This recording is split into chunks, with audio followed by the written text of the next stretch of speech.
So hey guys, this is Martin King with another installment of the Skilled Trade Rescue podcast.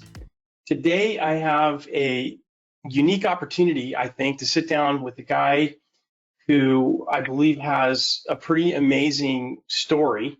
This series is all about being able to experience other people's journeys within skilled trades. And this particular gentleman, Bryan McIntyre, is just an amazing person. I got a chance to look at his profile, and I think that he has a lot to share. So just a real framework here. Bryan is a decorated veteran, and he decided to go into skilled trades, particularly HVAC, which is my favorite, right out of the military. And he has taken different skill paths or different paths within the HVAC skill trade. So I want to really share that with the audience. So anyway, with that being said, before we get going, I'm sure you hear this quite a bit, Bryan. I want to thank you sincerely for your service.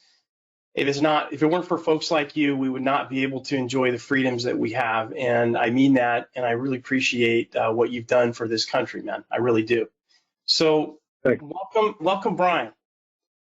Thank you for having me.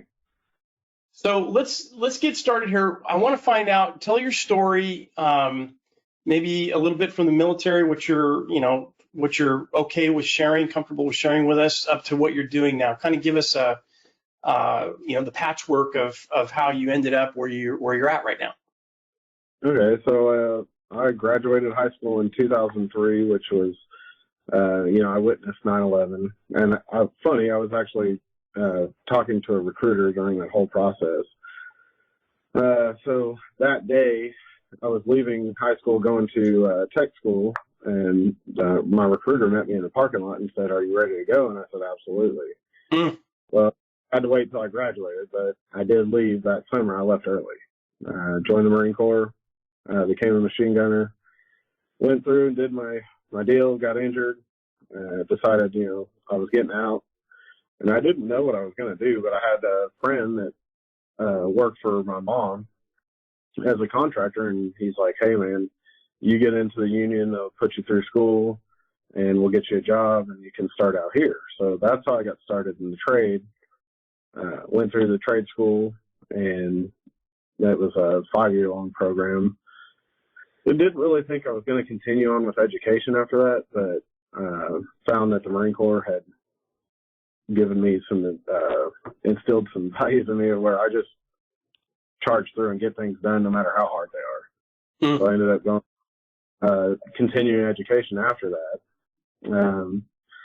So I started my career working for a small company, and then got moved on to a larger company, a manufacturer, but I was on the service side. And it was kind of interesting because the school was more pushing me towards being a plumber than they were wanting me to be in the HVAC field. So was the original company I worked for, and I was like, "No, I don't want to do that. I like the technical stuff." So I continued on and got licensed and completed, and moved on and went to another company, and I actually ended up having an accident with that company, got hurt.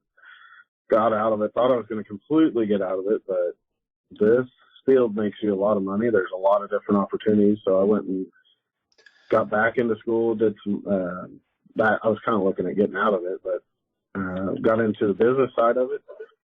And from there, I've taken off and still work in the field every once in a while, but now I'm more on the money side and helping customers out. So it's been unique because I do well with talking to customers and explaining everything to them, and when they especially don't understand, and really today they definitely don't understand what's going on with all the technology and new systems that are coming out. Mm-hmm. So they can get overwhelmed quick, and I help them understand what we're dealing with and how to fix their problems. So you're working mainly on the sales side now, from what it looks like, huh? Like customer relations, that type of thing. I am more, I do both. I do the sales, and I am the service manager for my service department. Oh, wow. Okay. So you're overseeing the work that's going on in the field in addition to helping out the customers, and you're sort of the technical translator for your customers, right? Yep. Yeah. Yeah, that's good. So what have you seen since 2007 as far as changes in the industry? Like, are the opportunities for, HVAC people in the HVAC skilled trade set, is it expanding? Is there more opportunities now than there was in 2007, or what are you seeing? Absolutely. There's, obviously the big push for women to join the field, but it's not just that. There's the control side, the heavy lifting, mechanical side. There's pipe fitting, VR, VAV. I mean, you can almost pick what you want to do now.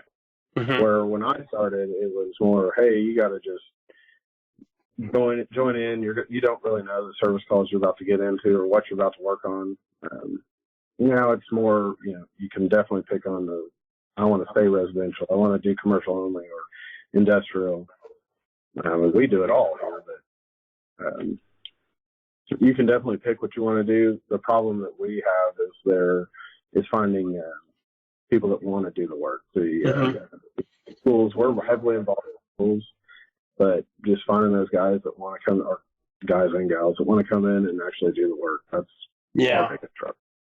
Yeah, what I teased in the opener for this recording was the fact that, you as a military vet, a lot of guys go into, and women too, they go into the military, and when you get out, you have a pretty good support structure. Like, in other words, you have money that you can use to go to college if you wanted to, and a lot of people do that.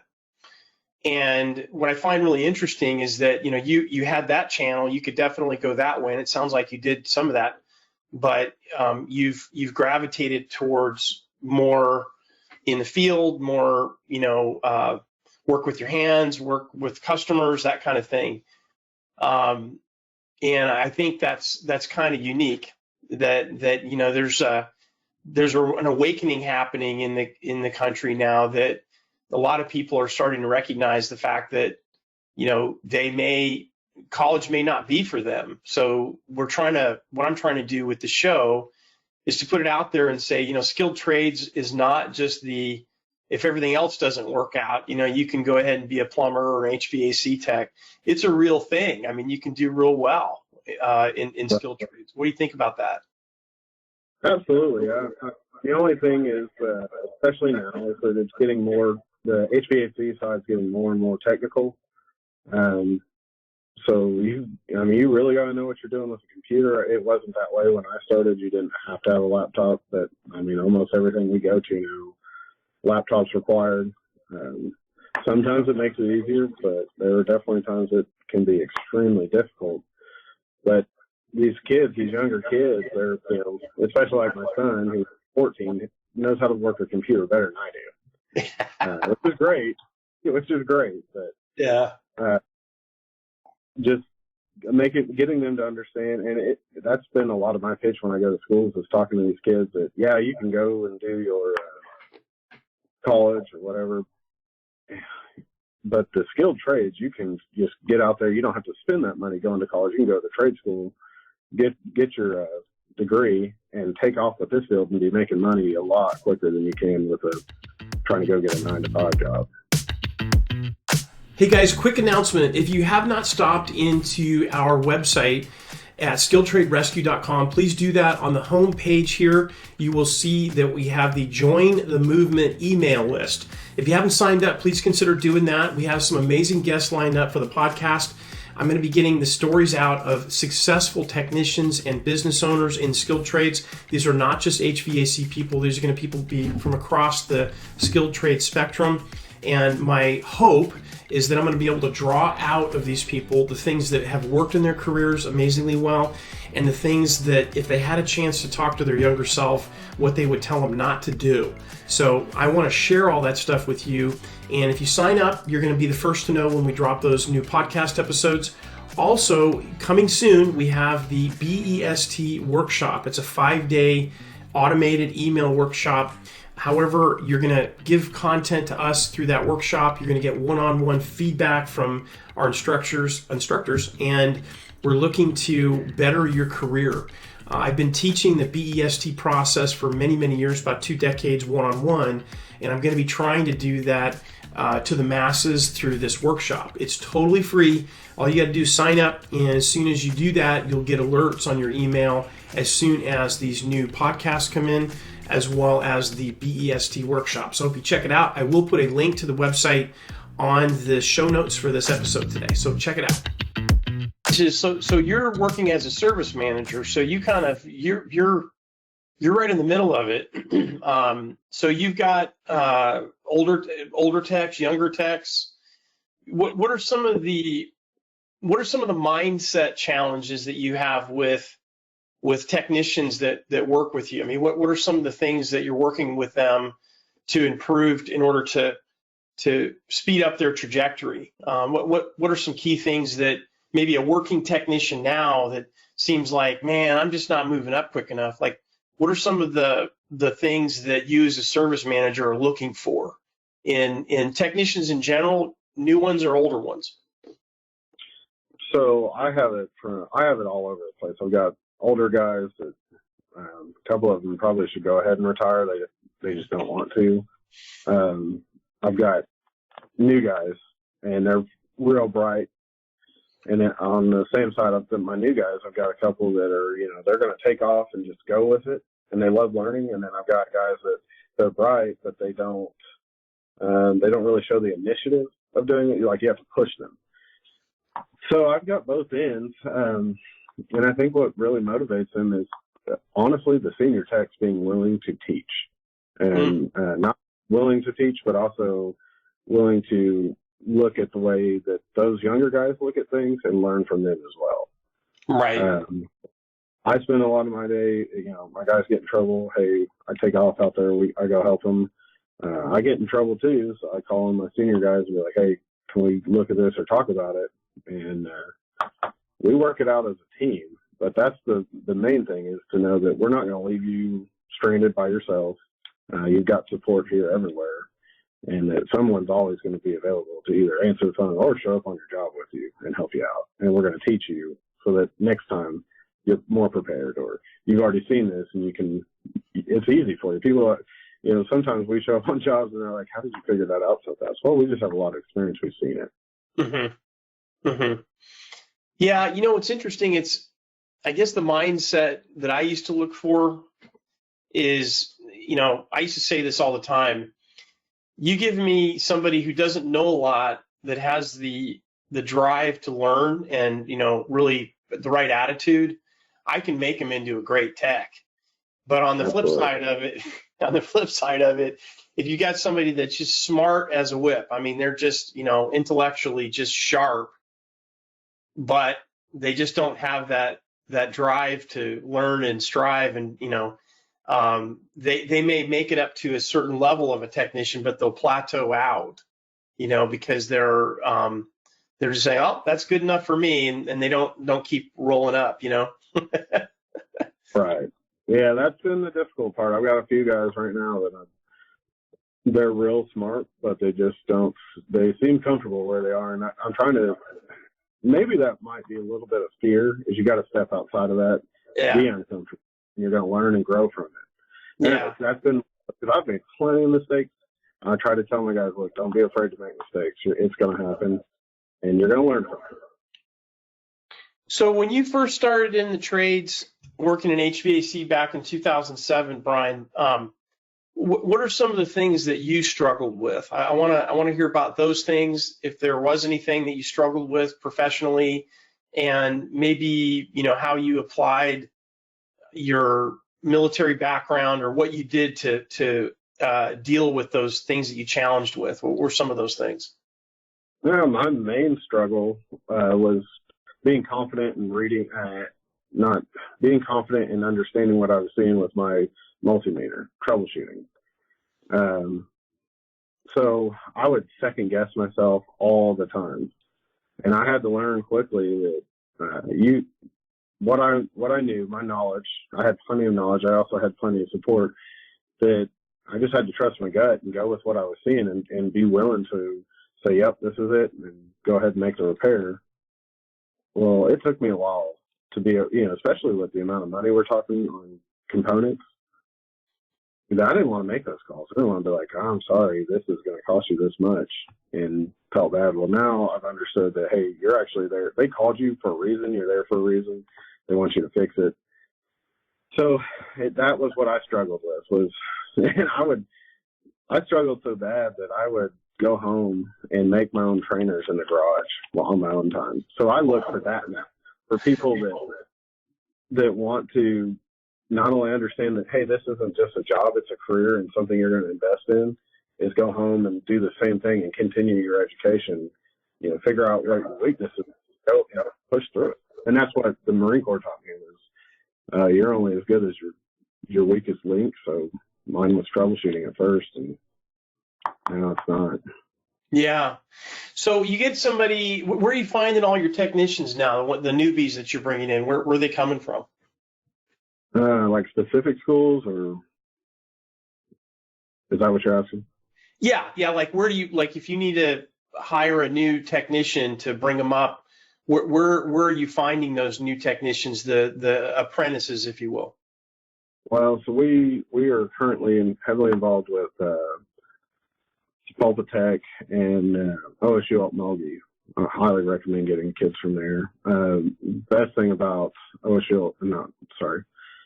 Tech is they just started a plumbing division, so they're working on building up plumbers, and so are we. We have our construction side that has plenty of plumbers, but we need service plumbers. Right. That why it's so difficult to find, but they are.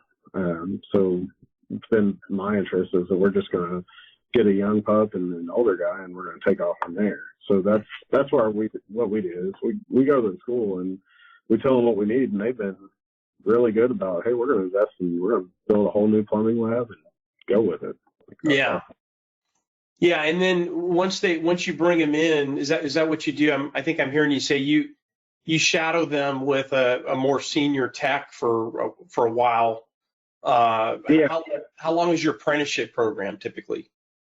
I like to give them around 2 years. So, I think especially if I can get them on where they're not just doing, at first they're, first 6 months to a year, they're basically carrying a tool bag and visually learning. They do work, but they're manual labor. Mm-hmm. The second year is where I want to see them take over. I want to see them actually run the job, and the senior tech's basically there to, just stop anything from going wrong. And they're like, no. And same with me. I want to see them come to me and say, hey, this is, I watched how you do it. Now I want to just take over and do it the same way. Or here, I've got some actually better ideas, and I'll sit down and listen to it. That's what we look for. Mm-hmm. Hey guys, I have an exciting announcement. We just recently made some updates to our 3 most popular online courses at processchilleracademy.com. If you're a technician that's looking to improve your skills a little bit, maybe get some specialized training to be of more value to your customers and your employer, or if you are an employer, a contractor that is looking to augment your existing in-house training with online training that can be accessible from any device, this is a really great opportunity.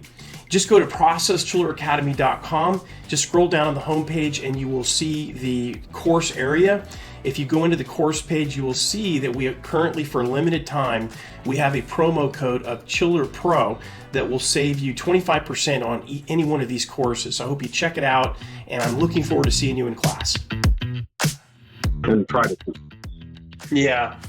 So from a new hire that doesn't know anything, your goal is to turn them out where they're actually generating some revenue within about 2 years. Yep. Okay. That's fantastic. And how often, so let's say you get somebody that is really improving quickly. Are you increasing their pay package? It used to be in the old days when, there wasn't as big of a supply and demand problem with the skilled trade labor. we would tell them, okay, you get a review on this at this timeline, and then, even if you're improving really well, this is our schedule. This is how we do it. It seems the trend now is as a technician is improving, they'll ratchet up the compensation and the opportunities, the type of things they get to work on as quickly as they possibly can, because there's so much of a demand now. Are you seeing that same thing? Yeah. Yes. We don't really go off of a schedule. We go off more of performance, and it's used as an incentive, but you can take jumps, and especially here and with me, is that if, I give you courses to take and you go and complete them on your own time, or whether we're actually paying for you to go attend the course. Once that's done, and then I see that you've actually applied yourself or continued learning on your own, you can jump quick into some decent money. And the problem is, dealing with young kids and having them understand that you're going to start out lower than what, I guess Walmart or Target are currently trying to hire at. Mm-hmm. But you're going to pass that real fast. And you're getting a career, not, where you're not just stuck doing the same thing every day. You're not, there's a lot of opportunities here, but it's all really left on the individual, how fast they want to do it. So what's your plans, Bryan? So you've been at this company now for a while. You're the service manager. You're the sales person. You're translating between the technical stuff that's going on in the field and trying to explain it as best you can to the customers on why they got to spend money to get this thing running again. What's your plans? Where do you see you going in the next, 5 or 10 years in the HVAC trade? Well, I'm hoping that in the next 5 years that I've completely rebuilt this service department, and there's more than just me and the other guy that does the residential side doing it. We're trying to build a whole crew to where this, it almost works on itself. I know that's impossible, but I'm technically wearing 3 hats right now. I'd like to only do one, but eventually I would like to get there. And then I'm kind of thinking that once that happens, if I get the opportunity, I'd like to go work on the construction side for a while and be a project manager. Mm-hmm. Very cool. Very cool. So what advice would you give, just if you had a chance to talk to one of these newbies and you were their personal coach, what advice would you give to somebody? Let's say we got a individual that is, has been told to go to college almost from birth, and they realize, wow, college really isn't for me. And they've done some research and they decide they want to be an HVAC tech or any other skilled trade, doesn't really matter. What advice would you give that person? Or, another way to ask would be, what would you say to your younger self about, about the career track in skilled trades? I would just say that the skilled trades is going to offer up a lot. The skilled trade track is going to offer up a lot more opportunities than just whether you want to be an HVAC tech, plumber, pipe fitter. There's more there. It looks like, oh, you got to pick one field. Well, yeah, you need to pick one and get good at it, but it's going to open doors that you didn't think were possible. Just focus on getting good and investing in yourself, getting good, and then taking care of ordering all your tools, getting that, once you understand that, yeah, the sky's the limit. If you want to go into work for yourself or go to work for a company, it's whatever you want to do, and you can make it as much money as you want to make. Yeah, for sure. Very good. Well, gosh, any things you'd like to maybe share with veterans that are just getting out, like career paths for them? Anything you'd like to share to my audience? I know I have a lot of military people, both still in and just getting out. What advice would you give them as far as a career path when they get out?